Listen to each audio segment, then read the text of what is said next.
The Guru is live. Good morning. You know, there's never a great morning without some technical difficulties. Anyway, we're rolling this morning. We got a great topic, and that's pets at showings. The pets at, oh my goodness sakes, the pets at what do you do with a pet? What do you do with a dog, a cat, or any other kind of animal there might be out there? Good morning. Grab a cup of coffee. You're going to need it this morning for the pets at showings, because it becomes crazy when it comes to pets. Take a sip of your coffee this morning with me. I hope you're enjoying the morning. And what about buyer's pets? What does that really mean when the buyer shows up? Okay, you scheduled the show 123 Main Street. You get out of your car, you're walking over there, and the buyer walks up with their mastiff. The buyer walks up with their poodle. The buyer walks up with their lizard. Whatever it is, the buyer walks up with their own personal pet. And they're calling it, you know, just their favorite pet, or it's not a service animal. It's just it's not going to cause any problems. That's what they always promise us this. Buyers get out of the car with their pet. Don't worry. This pet goes everywhere. Nobody knows. Well, should that ever be done? Should that actually happen? Of course, the answer is no. Please don't have your buyers bring pets. Leave them in the car if it's not too hot. But, you know, I got to tell you something about your guru. I am a pet lover, and I believe in the ethical treatment of pets. Absolutely. No pets in a hot car. No pets in the hot sun. No pets suffering. I don't believe in that. I want the pets to be comfortable and as much as possible in the environment that they perfectly enjoy, which is often, I get it, often with you. But maybe, just maybe, you need to coach your buyer. Leave the pet at home. Leave the pet with someone else. You're going to look at someone else's home. Now, I want to mention something here real quick, because there is a caveat here that comes up enough of the time, and it certainly comes up with me. Now, as you know, your guru, blind. Mostly, but I have a tiny bit of eyesight, but not much. But I have a guide dog. My guide dog is certified and trained by the Guide Dog, GDB, Guide Dogs for the Blind, right out of Boring, Oregon. Wonderful organization. You ever get an opportunity to go visit the GDB campus in Boring, Oregon, off of Highway 26 on your way to Mount Hood, you should absolutely go, ask for a tour, and give to the organization. There's my pitch for the organization. I love them. I dearly love them. And my guide dog, his name is Cairo. He is wonderful.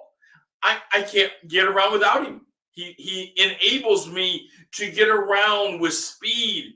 And he is like a people magnet. I love it. But let me tell you something about service animals. And this is, you know, as an attorney, let me tell you something about service animals. I have an absolute right to take my service animal into a restaurant. I have an absolute right to take it into public buildings. I have an absolute right to take my service animal to the mall. I don't have any right to take my service animal to a individual personal home. I don't have any right for it. There just isn't any right. They can stop me at the door and say, sorry, no service animals here. And people say, how is that possible? What about the ADA? Well, the ADA doesn't cover individual personal homes. So even I, with an actual service animal, not one of these, you know, close to being service animal, he's a certified service animal for the blind.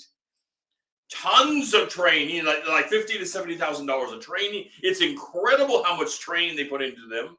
He's wonderful, but they can even deny my service dog, Cairo, because the ADA does not cover you showing up with your service animal to get into an individual person's home. They can stop you. Now, generally they don't. But let me tell you, there can be good reason to stop even a service animal or any animal for that matter for coming into a home. Okay, I want to talk about one quick thing when it comes to animals here, because since we're talking animals today, we got to hit the law just a touch. Not only 88, but the one bite rule. Everybody hears about the one bite rule. What is the one bite rule? By the way, there's not anything in the revised statutes that declares it that says it's the one bite rule. What you have to do is you have to look at the case law. And then you have to look at the legislative law, and then you have to combine them all together. And what does it really mean when people say, well, I get one free bite? Nobody gets a free bite. That's not how it works. The one bite rule works like this. So you have an animal, no matter what, whatever the animal is, dog, cat, rabbit, whatever it is. And you're saying this is the friendliest animal. No one's ever met an animal this friendly. And yet someone comes up to you and your animal does something you've never seen it do before. It snaps at them and snaps at their finger and hurts them. They're really hurt. Well, you're likely to be liable for the medical damages. Not necessarily pain and suffering and all that. You're likely to be liable for some of those medical damages. So where does that concept of the one bite rule come in?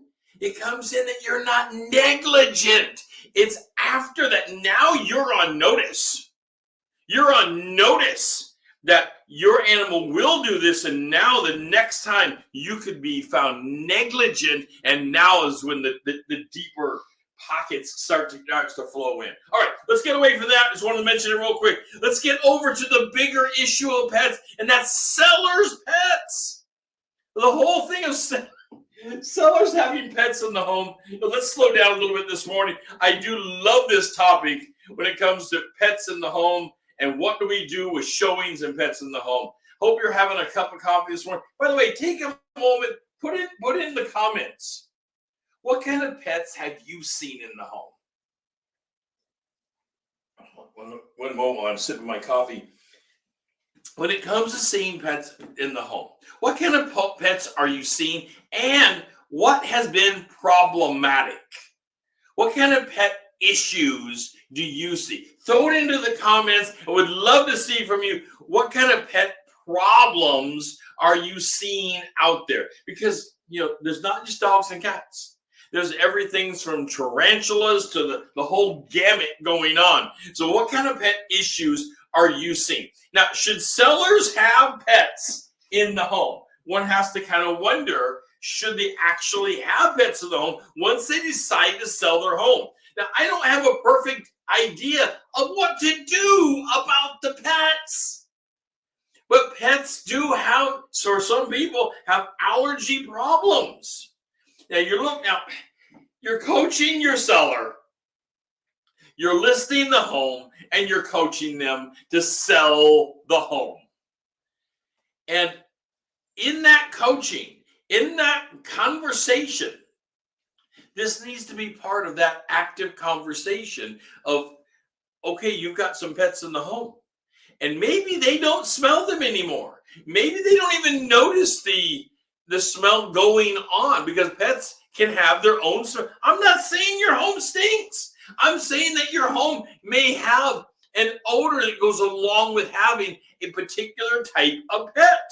Whether it's a dog or cat or whatever it is, there can be odors with that, and some people have allergies to that.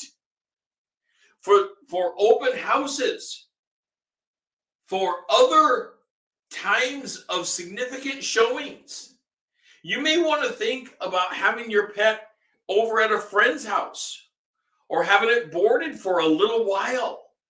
Pets also get very nervous, but having the active pet in the area will cause that odor to be even stronger. So it becomes a problem. Now, we also have the issue of who's caring for the pet. We're professionals, so we're just talking professional to professional here. And we've all back to the general house. I have him locked up in the bathroom. If you see notes like this, throw it into the comments. And I know that you have, because it happens out there quite regularly. And people wonder, who is caring for this pet? What's going on? I mean, really, should the showing agent be caring for your pet? Should the showing agent be caring for your seller's pet?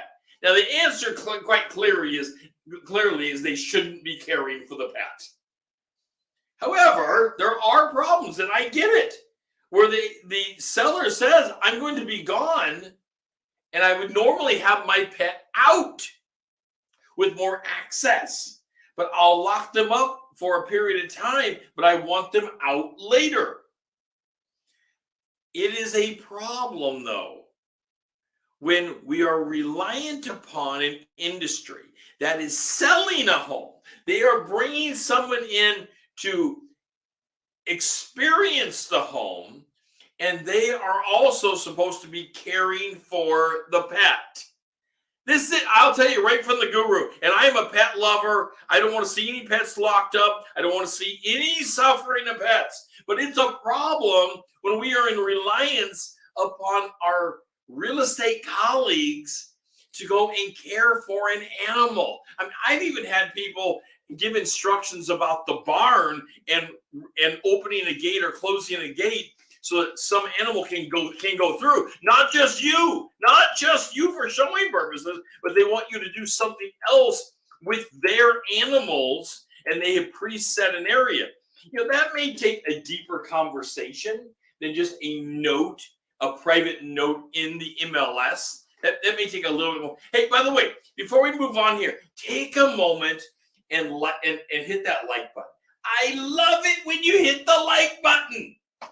Of course, pets, one of my favorite topics, but I love it when you hit the like button. And if you have any of the other emotions that go along with, whether it's a thumbs up or a happy face or whatever it is, hit that as well. And comments, I get back to everybody on the comments. I also love your comments about future shows. What do you want to hear about? What works for you? What do you want to know about? What do we need to dismantle? Because our number one goal here is building your business bigger than you ever thought it could be. And we do it with knowledge, skills, and abilities, and your commitment to the client. And this is what we are taking apart every day right here on Real Estate Daily. Also, to even go deeper, for those that are very serious about building your career, go over to YouTube. Hit that subscribe button. It's right down at the bottom. Hit the subscribe button. There's a link to the YouTube, I believe, right here on the banner. Go to the link. Click the subscribe button.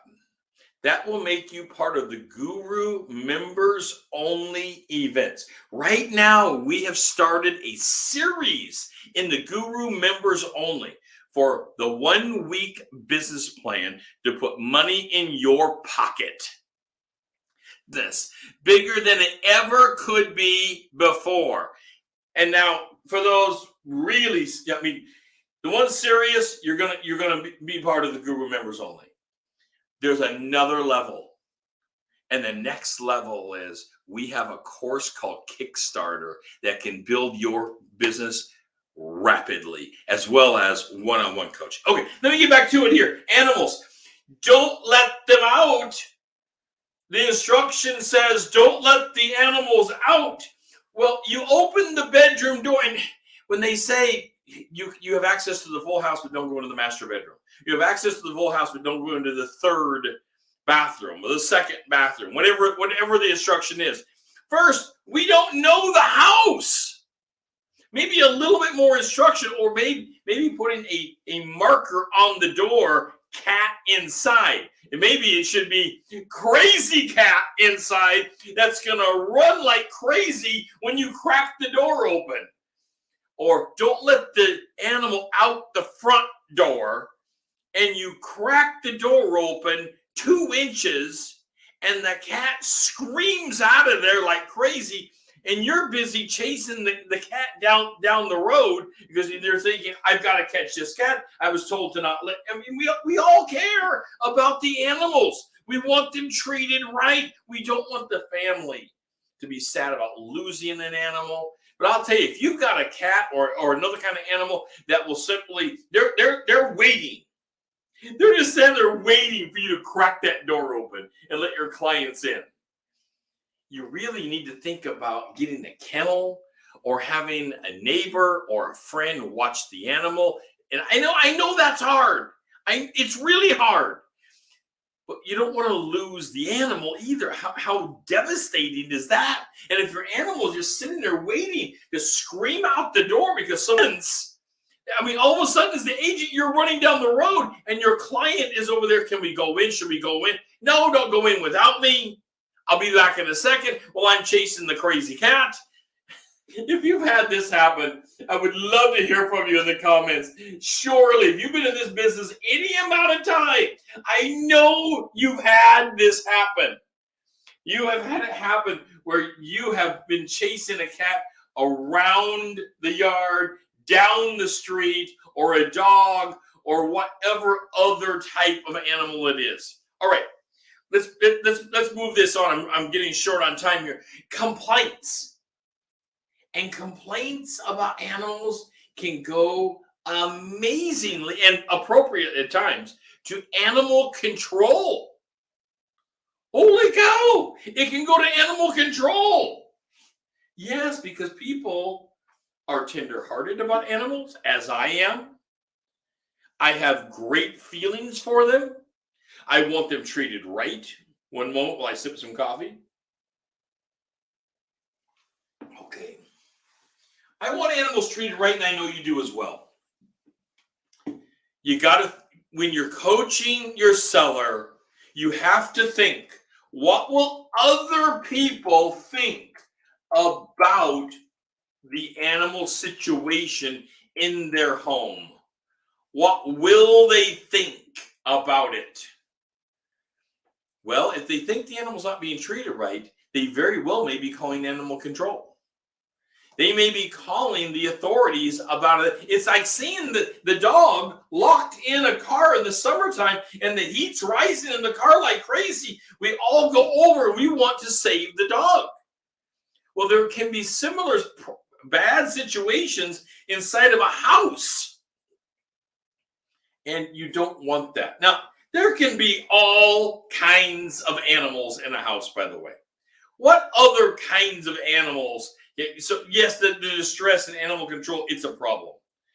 Tarantulas. You can have all kinds of animals that are not what we would call the standard domesticated dog and cat.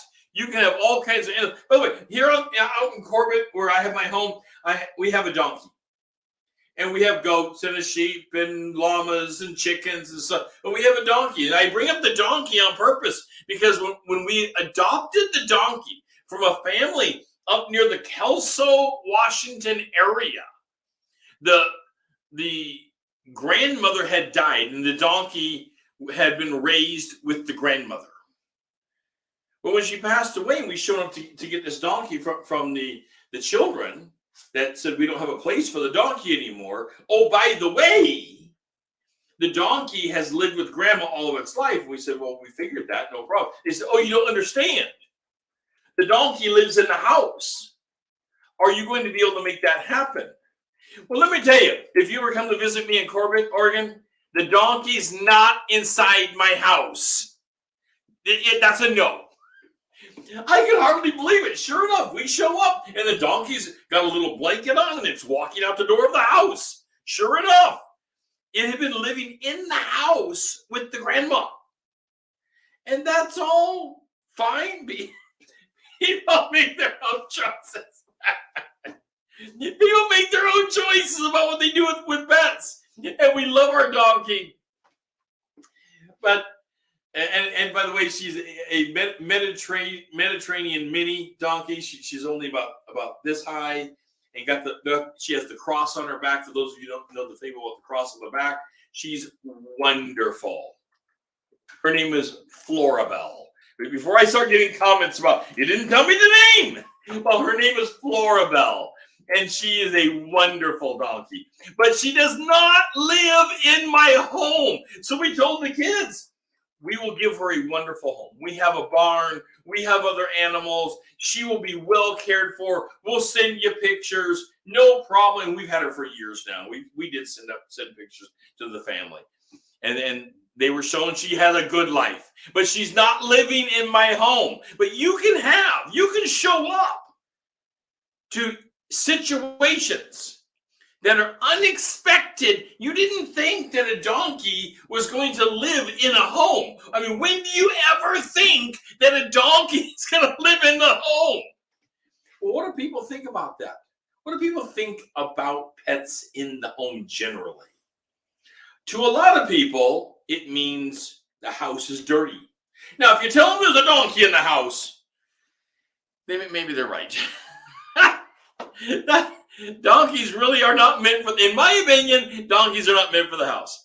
But I know there have been people who keep horses in the house, llamas in the house, donkeys in the house, chickens in the house. They've kept all kinds of pets in the house, and that's up to them. But generally, people overall will think that a lot of these more farm-type animals means the house is dirty.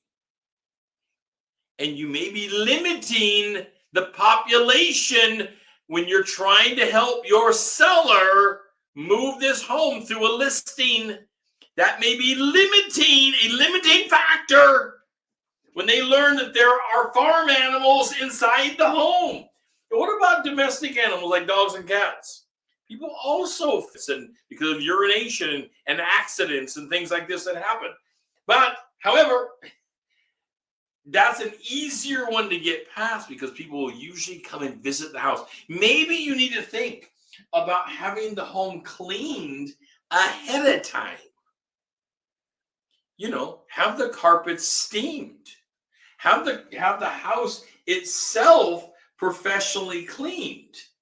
That may help you get past this pet problem and the assumption that people will make about it.